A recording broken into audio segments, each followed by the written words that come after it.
میرے کریم آقا صلی اللہ علیہ وسلم کار نبوت کی ذمہ داریاں سر انجام دینے کے لیے میدان عمل میں ہے۔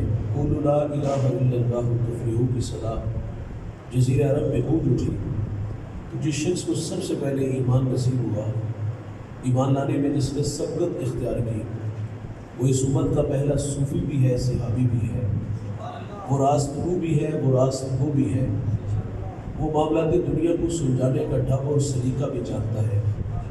میرے نبی نے اس جوان کی تعریف کی، فرمایا میں نے جس کو بھی دین دیا اس نے تعامل سے تردد سے کام لیا، لیکن فرمایا ابو بکر وہ جوان ہے، میں نے دین دیا اس نے جھولی میں ڈال لیا۔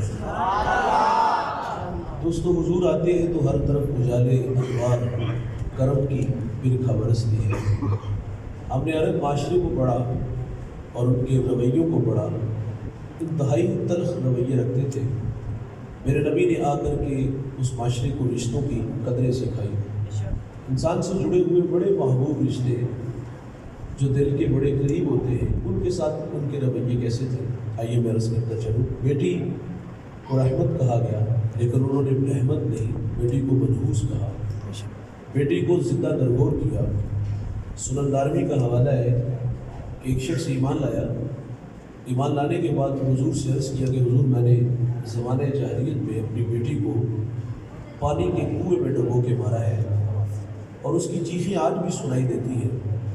وہ ساری بات تفصیل سے سنا دی کہ میں بیٹی کو کنویں پر لے گیا اور وہاں لے جا کر کے اس کو دھکا دیا اور وہ غوطہ کھا کے اوپر آئی اور اس نے میری طرف دیکھا اور مجھے دیکھ کے کہا ہائے میرے ابا مجھے بچا لے۔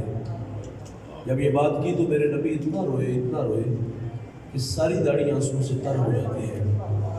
حضور فرماتے مجھے دوبارہ سناؤ، جب تم نے اپنی بیٹی کو پانی کے کنویں میں ڈبو کے مارا، دھکا دیا، ننھی کلی غوطہ کھا کے اوپر آئی، اس نے تیری طرف دیکھا اور تجھے دیکھ کے اس نے کیا کہا؟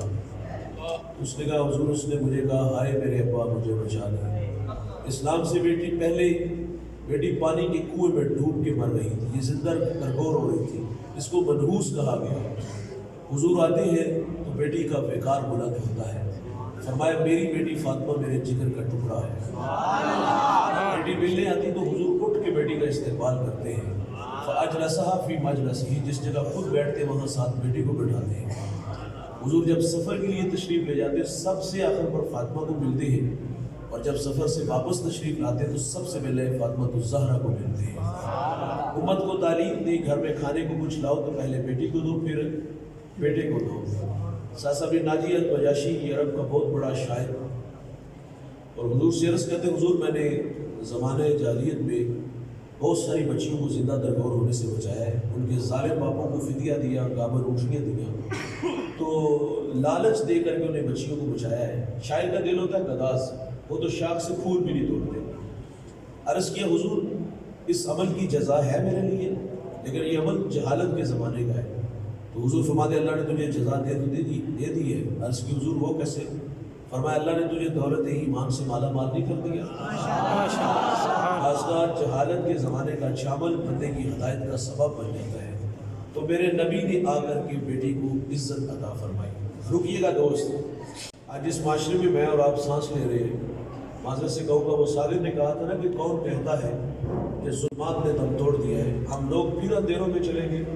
میرے نبی بیٹی کو عزت دیتے۔ آج اس معاشرے میں جس کو معظم معاشرہ ہم کہتے ہیں، اس معاشرے میں کئی خاندان ایسے ہیں کہ جس کے ہاں بیٹیاں زیادہ ہوں، اس عورت کی سسرال میں عزت بنسبت اس عورت کی جس کے ہاں بیٹے زیادہ ہوں اس کی عزت کم ہوتی ہے۔ یہ ہم میاں والی کا واقعہ بھول گیا کیا؟ وہ 5 دن کی کلی اس کا سگا بابا اس کو گولی سے اڑا دیتا ہے۔ جرم کیا تھا کہ وہ بیٹی تھی۔ مجھے فیصلہ آباد سے ایک بڑھیا نے کہا کہ مولوی صاحب دعا کرو اللہ مجھے میری بیٹی کو بیٹا دے۔ تو میں نے کہا ماں جی پہلے اولاد کوئی نہیں، تو مجھے کہتے 4 بیٹیاں ہیں۔ میں نے کہا بیٹیاں رحمت ہوتی ہیں۔ انہوں نے بتایا کہ جی سسرال والوں نے دھمکی دی ہے اگر بیٹا نہ ہوا تو اس کو اپنے گھر میں رکھنا۔ بہت ساری عورتوں کو طلاق اس وجہ سے ہوئی کہ اس کے ہاں زیادہ بچیاں ہوتی ہیں۔ یہ تو بھائی اللہ کی مرضی ہے نا۔ میں پچھلے دنوں ادھر ٹوبا ٹیکسی میں ایک جگہ حاضر ہوا، میرا جو میزبان تھا اس نے مجھے دعا کے لیے کہا کہ میں بے اولاد ہوں، آپ میرے لیے دعا کریں۔ اولاد آنکھوں کی ٹھنڈک، اولاد من کا قرار ہوتی ہے، اولاد کو وسائل پیری کہتے ہیں، بڑھاپے کا سہارا ہوتا ہے۔ میں نے دعا کر دی، لیکن جو تڑپا دینے والی کہانی تھی اس نے کہا مولانا ہم 6 بہن بھائی ہیں، 5 بھائی 1 بہن، سب شادی شدہ ہیں اور سب بے اولاد ہیں۔ بھائی یہ اللہ کی مرضی ہے، وہ بیٹے دے بیٹیاں دے نہ دے، ہم کون ہوتے اس میں مدخل ہونے والے؟ میری شادی ہوئی تو میں نے اللہ سے دعا کی، اللہ مجھے پہلی بیٹی عطا کر۔ اللہ نے میری دعا قبول کی۔ ہم ہاسپٹل میں تھے تو ساتھ والے کمرے سے رونے کی آواز آئی۔ میں نے کہا ماں جی اللہ خیر فرمائے، دیکھیں ماں چل بسی ہے، بچے کو کچھ ہوا؟ تو مجھے انہوں نے واپس آ کے بتایا کہ 4تھی بیٹی ہوئی ہے۔ اس بات کا رونا پڑا ہے۔ تو بھائی ہم تو ایک انگلی بھی نہیں بنا سکتے، ہم تقدیر سے کیوں الجھتے ہیں؟ یہ تو اللہ کی مرضی ہے۔ میرے نبی نے بیٹی کو رحمت کہا، اور بھائی بیٹیاں تو باپ کے جنازے کی رونق ہوتی ہے یار۔ تو حضور نے بیٹی کا مرال بلند کیا۔ اس معاشرے میں بہن کی کوئی عزت نہیں تھی، وہ معاشرہ اس بات کا متحمل نہیں تھا کہ کوئی ہمارا بہنوئی بنے، تو حضور نے آگے بہن کا وقار بلند کیا۔ حضور کی بہن حضرت شیمہ رضی اللہ تعالیٰ عنہ، یہ حضور کی رضائی بہن ہے، بچپن میں حضور کو گود میں کھلایا کرتی تھی۔ اس قبیلے میں نکاح ہوا، اس قبیلے کے ساتھ جنگ ہوئی تو کچھ لوگ گرفتار ہوئے، تو عرب رواج کے مطابق فدیہ اکٹھا کیا جاتا اور پھر لوگ چھڑائے جاتے۔ تو حضرت شیمہ حضور کی خدمت میں حاضر ہوئی، تو حضور نے اٹھ کے بہن کا استقبال کیا۔ فرمایا کیسے آنا ہوا؟ عرض کیا حضور ہمارے قبیلے کے کچھ لوگ گرفتار ہیں، چھڑانے آئی ہوں۔ میرے نبی فرماتے اس کام کے لیے آئی ہوں؟ عرض کی جی حضور۔ فرمایا اس کام کے لیے زحمت کی ضرورت ہی نہیں تھی، آپ کسی کے ہاں پیغام بھیجتی، میں محمد سارے کے سارے چھوڑ دیتا۔ اور پھر میرے نبی نے اپنی بہن کو بہت سارے تحائف دیے اور دروازے تک چھوڑنے آئے۔ بھائی جان بہنوں کی جولیاں بھرنا یہ محمد عربی کی سنت ہے۔ بہنیں بھائیوں کے دروازے پر آتی ہیں تو بھائی خالی ہاتھ نہیں بھیجتے۔ اچھا بعض بات ہوتا ہے یہ ہم سمجھتے ہیں ہماری بہن جہاں اس کا نکاح ہوا ہے یہ لاکھوں میں نہیں کروڑوں میں ہے، میرا 500,000 اس کی کیا حیثیت ہوگی؟ لیکن آپ کو پتہ نہیں یار، جب وہ 500,000 لے کے سسرال جاتی ہے نا، جا کے شوہر کو ساس کو دکھاتی ہے اور فخر سے بتاتی ہے اے میرے بڑے بھرا نے دیتے ہیں، اے میرے چھوٹے بھائی نے دیتے ہیں، چھوٹی چھوٹی خوشیاں دیا کرو یار، اور بڑی بڑی خوشیاں پھر نصیب ہوتی ہیں۔ جب چھوٹی چھوٹی خوشیوں کو نظر انداز کرو گے، جس کا انتظار کرو بعض اوقات وہ بھی نہیں ہمیں ملتی، تو بہنوں کو عزت دیا کرو، بہنوں کی خدمت کیا کرو۔ میں کہتا ہوں بہنوں سے اداس ہوا کرو یار، بہنیں ولی بناتی ہیں، بہنیں ماں کا روپ ہوتی ہیں، بہنوں کے ہاتھ بھائیوں کے لیے ہر وقت اٹھے رہتے ہیں۔ 3 وظیفے ہیں دوست جس سے رزق بڑھتا ہے، دھیان سے سنیے گا۔ میرے نبی کی خدمت میں ایک صحابی نے آ کے عرض کیا حضور غربت ہے، کو وظیفہ ارشاد فرمائے۔ فرمایا گھر والوں کو سلام دو اور 1 دفعہ سورہ اخلاص پڑھ دینا۔ وہ صحابی کہتے ہیں میں بھی امیر ہوا اس وظیفے کی برکت سے، میرے ہمسائے بھی امیر ہوئے۔ دوسرا وظیفہ سنیے گا، کھانا کھلانے سے رزق بڑھتا ہے۔ کھانا کھلانے سے روزانہ کھلایا کرو، اگر روزانہ نہیں کھلا سکتے ہفتے میں 1 دفعہ کھلا دیا کرو، ہفتے میں 1 دفعہ نہیں کھلا سکتے تو مہینے میں 1 دفعہ کھلایا کرو، لیکن کھانا کھلاتے ہوئے عزت نفس کا خیال ضرور رکھیے گا۔ یہ جو ترغیب اور تذلیل ہے نا، ان میں فرق ضرور رکھیے گا۔ بعض اوقات ہم یہ کہہ کر کے آگے نکل جاتے ہیں یہ ترغیب ہے۔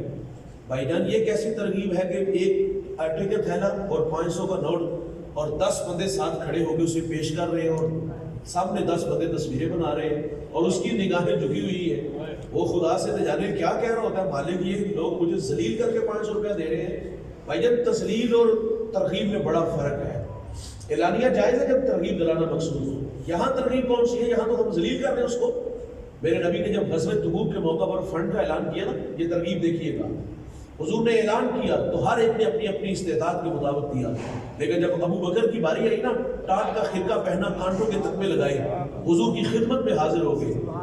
اور بھائی یہ ادا اللہ کو اتنی پسند آئی، اللہ نے جبریل علیہ السلام کو حکم دیا کہ میرے محبوب کی چوکھٹ پہ حاضر ہو جاؤ، لیکن فرمایا جانا اس طرح جس طرح ابو بکر گئے ہیں، ٹاٹ کا خرقہ پہنو، کانٹوں کے تکمے لگاؤ۔ جب جبریل حاضر خدمت ہوئے تو میرے نبی فرماتے جبریل آج کس ادا میں آگے؟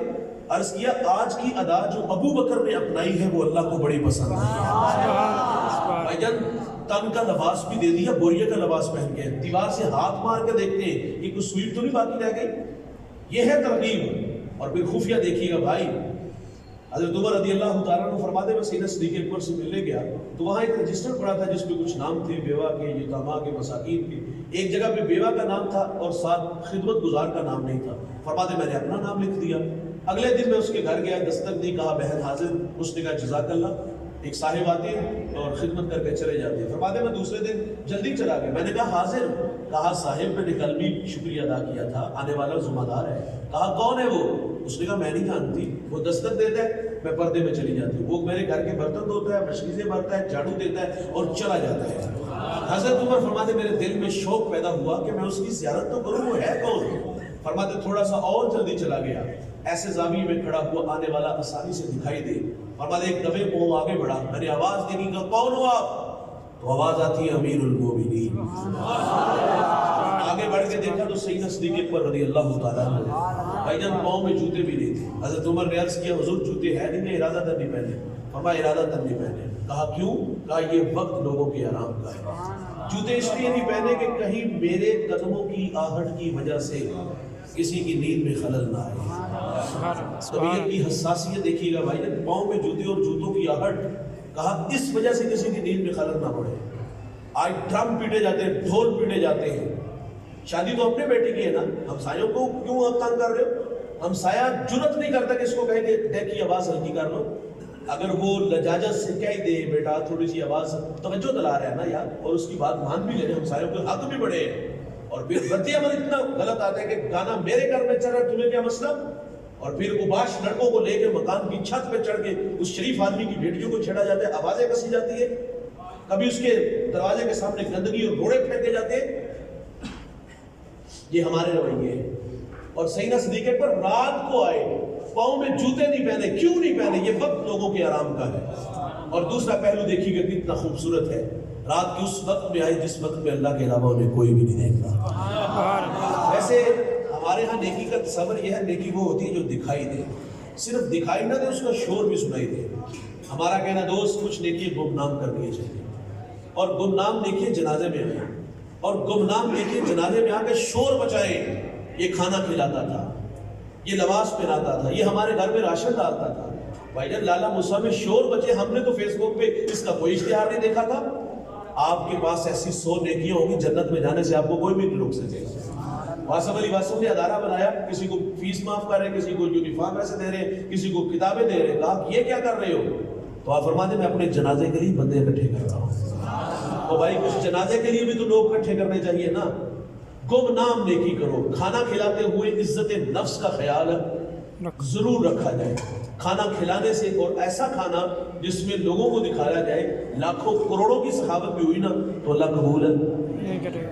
دوسرا وظیفہ کھانا کھلانے سے رزق بڑھتا ہے، اور صوفیاء نے لکھا ہے تیسرا وظیفہ، جو اپنی بہنوں کی خدمت کرتے ہیں، جو اپنی بہنوں کی جھولیاں بھرتے ہیں، اللہ ان کے رزق میں کبھی بے برکتی نہیں آنے دیتا۔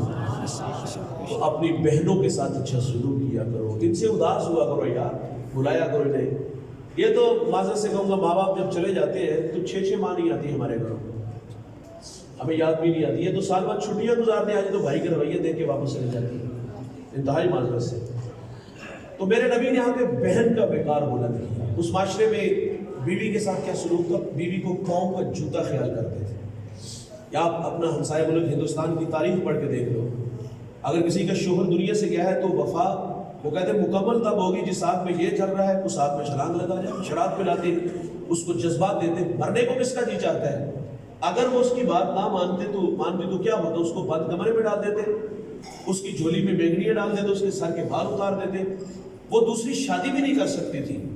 تو میرے نبی نے آگے بیوی کا وقار بلند کیا یار۔ اللہ کے حبیب صلی اللہ علیہ وسلم کی خدمت میں سیدہ فاطمہ حاضر ہوئی نا، سیدہ خدیجہ نے بیٹی کو کہا جاؤ ابو سے کہو وہی کے وقت جو چادر آپ کے کندھوں پہ ہوتی تھی وہ مجھے عطا کر دے۔ آپ نے آگے عرض کیا، حضور فرماتے ہیں بیٹا جاؤ اپنی سے پوچھو چادر کیا کرنی ہے۔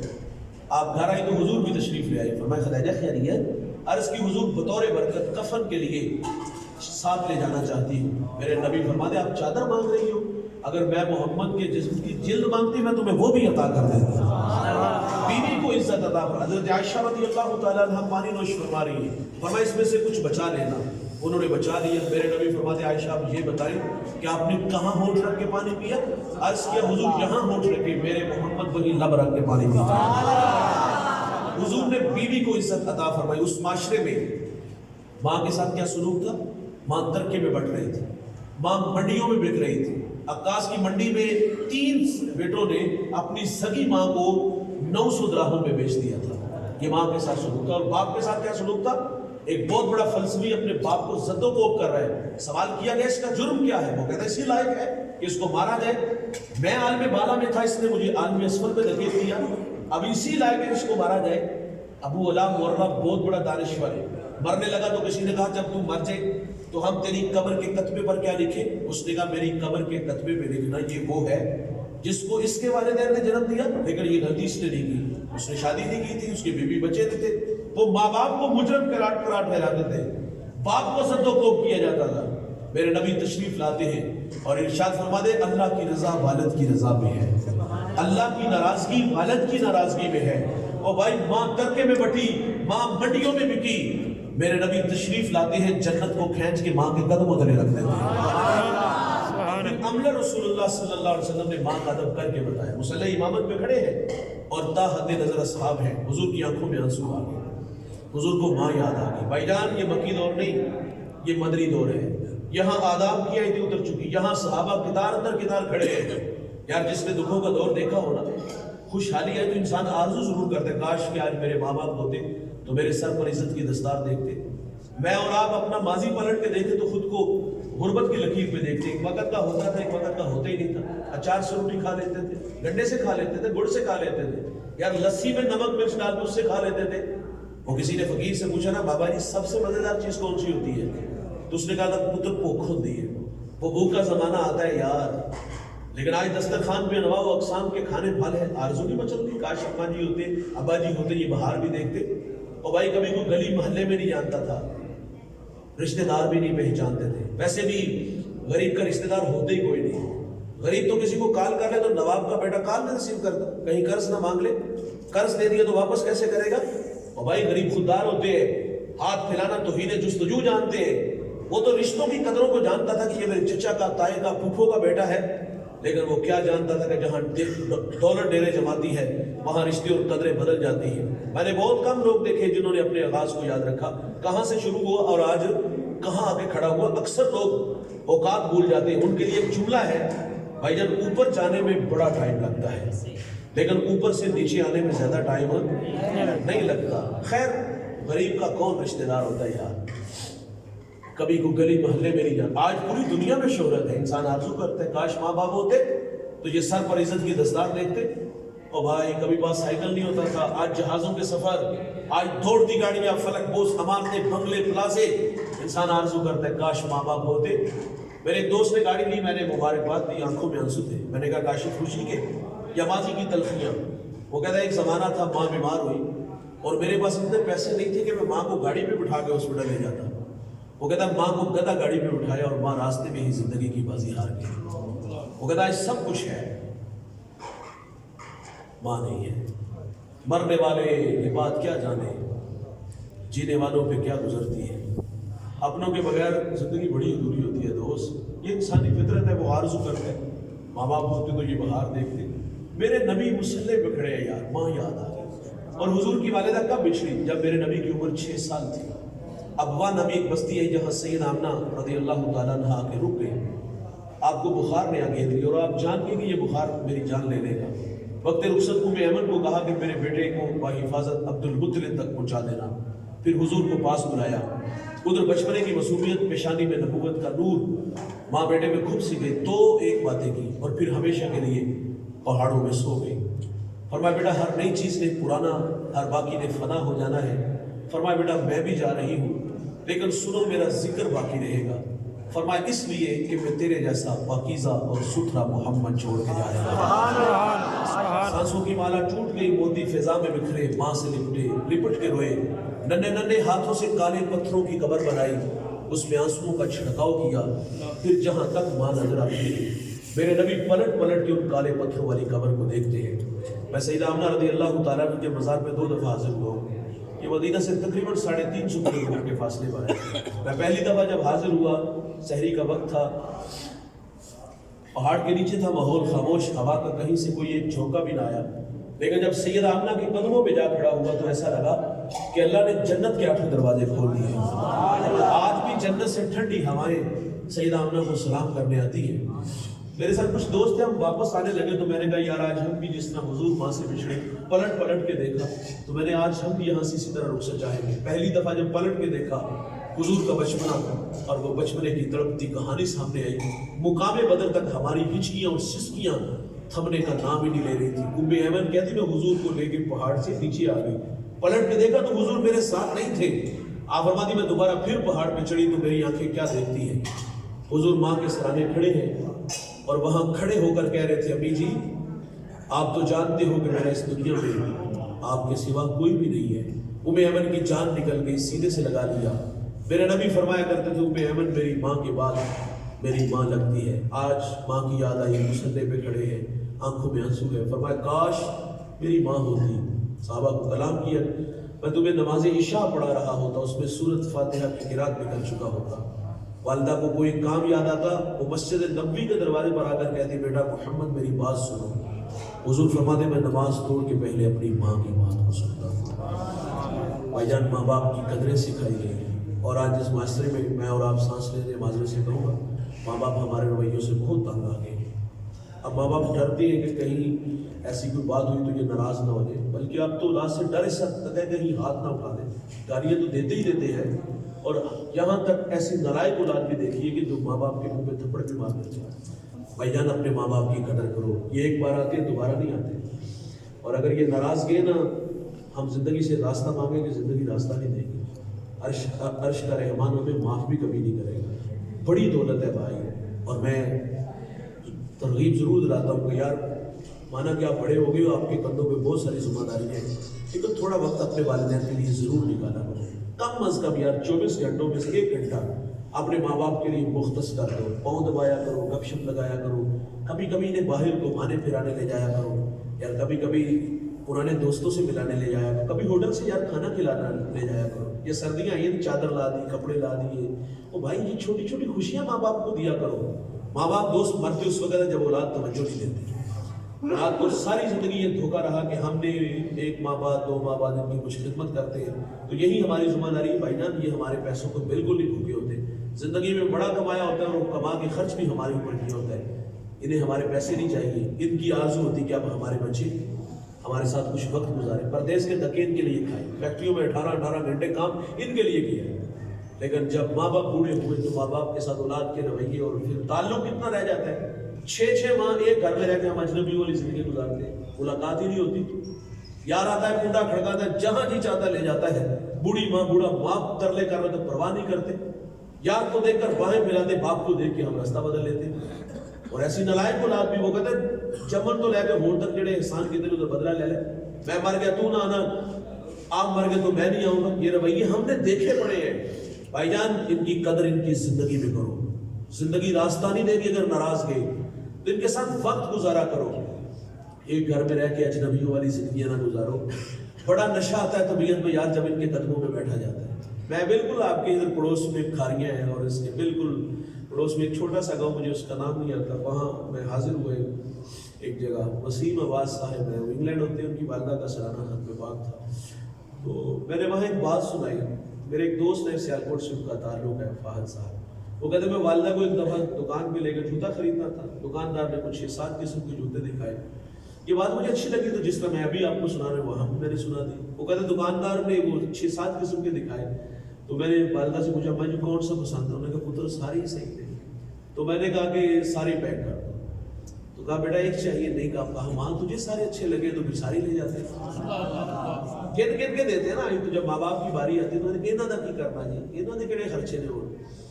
لیکن خیر مجھے اس جوان کی یہ بات اچھی لگی، تو جس طرح میں نے ابھی سنائی وہاں بھی سنائی، تو وہ سیم مجھے گاڑی تک چھوڑ دے آیا، تو اس کی آنکھوں میں آنسو تھے۔ وہ کہتا ہے میں نے ایک دفعہ والدہ کو کال کی کہ اماں جی کی کر رہے ہو؟ تو مجھے کہتے پتر ساگ بنا رہی ہیں، کھانے دے آیا، بس ہی کہہ دیا نا ماں نے۔ وہ کہتا مولانا 3 گھنٹے میں ایئرپورٹ پہ تھا، وہاں سے فلائٹ لی، 7 گھنٹے میں پاکستان، اور ماں کے ہاتھ کا پکا ہوا ہمیں ساگ بھی کھایا۔ محبت کہاں سے کھینچ لائی ہواؤں فضاؤں میں اڑاتی ہوئی ماں کے قدموں میں، اور ہم اس یہاں پاس رہ کر کے بھی 6 ماہ ملاقات نہیں کرتے۔ ہم نے کیسی ناراضگیاں بنا لی ہیں یار، ماں باپ سے تعلق ہی ختم کر رہی ہے، دیہاتوں میں چھوڑ دیا، کچھ شہروں میں آ گئے، وہ بھیک مانگنے پہ مجبور ہوئے، صدقہ و خیرات کھانے پہ مجبور ہوئے۔ وقت دیا کرو یاری نہیں. میرے نبی نے والدین کی قدریں بحال کی. بہت ساری باتیں ہو سکتی ہیں، آپ عشاء سے اس وقت اندر بیٹھے ہوئے، مجھے اس بات کا بڑی شدت سے احساس ہے. اللہ سے دعا ہے اللہ مجھے آپ کو حضور کی سیرت پر عمل کی توفیق عطا فرمائے. آپ سب کو اللہ دارین کی سعادتوں سے